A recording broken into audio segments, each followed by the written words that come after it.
Ya, lepas dari itu sisi kemanusiaan, enggak, maksud saya kalau kita mau berbicara keluar dari kerangka yang kita miliki, harusnya kan ada alternatif. Tapi ternyata alternatif yang kita punyai pun tidak bisa karena ada problem-problem internal di dalamnya. Saya ingin bicara misalnya kalau menarik ke belakang misalnya. Ini kan problem konflik Palestina atau nasib Palestina secara umum adalah sebagian kesalahan orang-orang Arab di sana.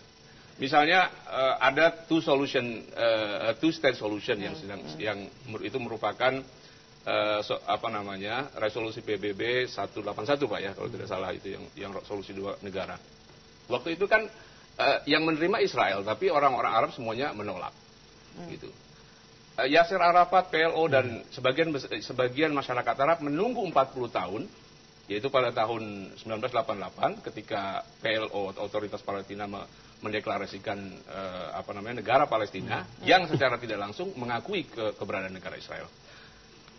Mereka harus menunggu 40 tahun. Kenapa tidak sejak awal, sejak tahun 1947 misalnya, menerima solusi itu? Kalau mereka menerima, baik pihak Palestina maupun Israel menerima solusi dua negara, mungkin sejarah konflik atau sejarah Palestina, sejarah umat Islam modern secara umum saya kira akan berubah. Kenyataannya tapi kan itu tidak terjadi. Artinya sekarang apa yang harus dilakukan sekarang ini untuk menghentikan setidaknya apa yang sedang terjadi di jalur Gaza saat ini? Mungkin saya minta ke Pak Lutfi Hasan. Saya tadi agak terkejut dengan pernyataan pola politik zaman dulu ya, atau jadul gitu. Ekstrim kanan, ekstrim kiri. Saya rasa itu sudah out of date yang ini ya. Sekarang ini adalah ada logika militer, ada logika diplomasi, ada logika kemanusiaan. Ini jangan dicampur aduk. Kalau logika kemanusiaan dan charity yang ada, sekarang kita harus gerak cepat untuk menyelesaikan apa yang menjadi korban. Sementara silahkan para diplomat kita dengan beragam mekanisme dan etika diplomasi yang melakukan apapun yang bisa mereka lakukan. Sementara di lapangan, mana ada Israel mau menyerahkan dengan sukarela, dipanggil orang Arab, ini negeri kalian, saya berikan kemerdekaan buat kalian. Jadi Anda sebenarnya sependapat itu dengan yang dikatakan oleh HTI? Di Indonesia sekalipun kan tidak pernah begitu. Negeri ini dibebaskan dengan darah, negeri ini dibebaskan dengan kekuatan.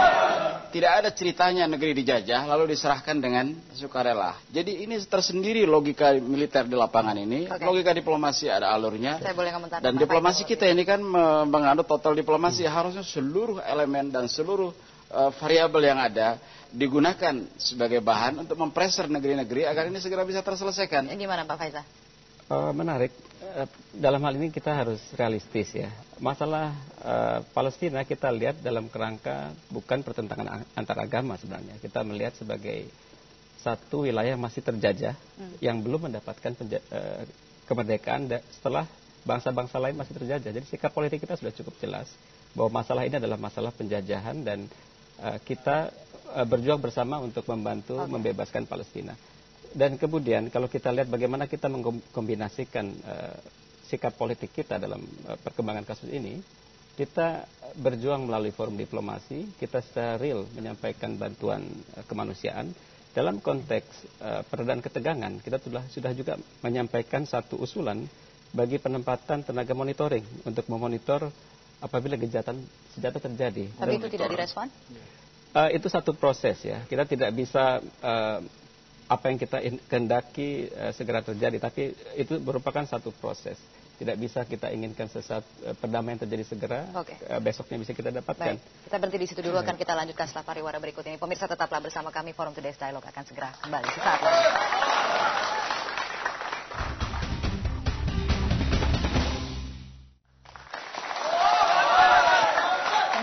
Terima kasih Anda kembali bergabung bersama kami dalam Forum Today's Dialogue. Saya akan ke Pak Lutfi. Pak Lutfi, ada sebuah analisa yang mengatakan bahwa sebenarnya gampang saja untuk menghentikan serangan yang dilakukan oleh Israel ke jalur Gaza ini adalah dengan tentunya melibatkan peranan dari Amerika. Jika Amerika mau memerintahkan Israel untuk menghentikan serangan, itu akan dilakukan oleh Israel. Anda sependapat dengan analisa itu? Saya kira Amerika memainkan peran yang penting sekali meskipun mereka sekarang memiliki presiden baru.